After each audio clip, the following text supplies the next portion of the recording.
ഇന്ന് ഉച്ചയ്ക്ക് മീൻകറി ഒന്നുമില്ലായിരുന്നു. ഇല്ലാഞ്ഞിട്ടല്ല, ചിലവാകാത്തത് കൊണ്ട് വെക്കാഞ്ഞതാ. പകരം കുറച്ച് ചീരത്തോരൻ വെച്ച്, അതാകുമ്പോൾ എല്ലാവർക്കും ഇഷ്ടമാണല്ലോ. പിന്നെ 2-3 സീഡിക്കുറിച്ചി ഉണ്ടായിരുന്ന വറുത്തെടുത്ത്. സീഡിക്കുറിച്ചി എന്ന് തന്നെയാണോ എന്നറിയത്തില്ല, എല്ലായിടത്തും പറയുന്നത്. ഇവിടെ അങ്ങനെ പറയുന്നത്. പിന്നെ ഞാൻ ഓർത്തിപ്പോൾ ഇൻസ്റ്റാഗ്രാമിലൊക്കെ വൈറലായിട്ടുള്ള പപ്പടച്ചമ്മന്തി ഉണ്ടാക്കിയാലോ എന്ന്. ഇത് ഞാൻ നേരത്തെ ചെയ്തിട്ടുള്ളതാണ്, പക്ഷേ അതിൽ നിന്നും കുറച്ച് വ്യത്യാസമായിട്ടാണ് ഇപ്പം ചെയ്യുന്നത്.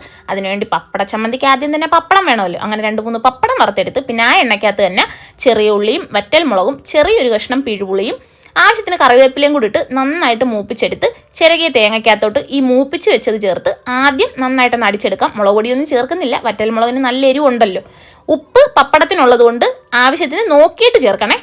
എന്നിട്ട് ഈ അടിച്ചെടുത്തതിലോട്ട് പപ്പടവും കൂടെ പൊടിച്ച് ചേർത്ത് ഒന്നും കൂടെ ഒന്ന് അടിച്ചെടുത്താൽ നല്ല അടിപൊളി പപ്പട ചമ്മന്തി റെഡി. അപ്പം ഒരിക്കലെങ്കിലും എല്ലാവരും ഉണ്ടാക്കി നോക്കണേ. പിന്നെ ചിലർ ചോദിക്കുന്നത് ഞാൻ കേട്ടിട്ടുണ്ട്, പപ്പടവും ചമ്മന്തിയും സെപ്പറേറ്റ് കുഴച്ച് നിന്നാൽ പോരെന്ന്. ഓരോ കീഴ്വഴക്കങ്ങളാകുമ്പം അതല്ലേ അതിൻ്റെ ഒരു ശരി. അപ്പം എല്ലാവരും മറക്കാതെ ട്രൈ ചെയ്യണേ. വീഡിയോ ഇഷ്ടപ്പെട്ടാൽ സബ്സ്ക്രൈബ് ചെയ്യണേ. ടാറ്റ.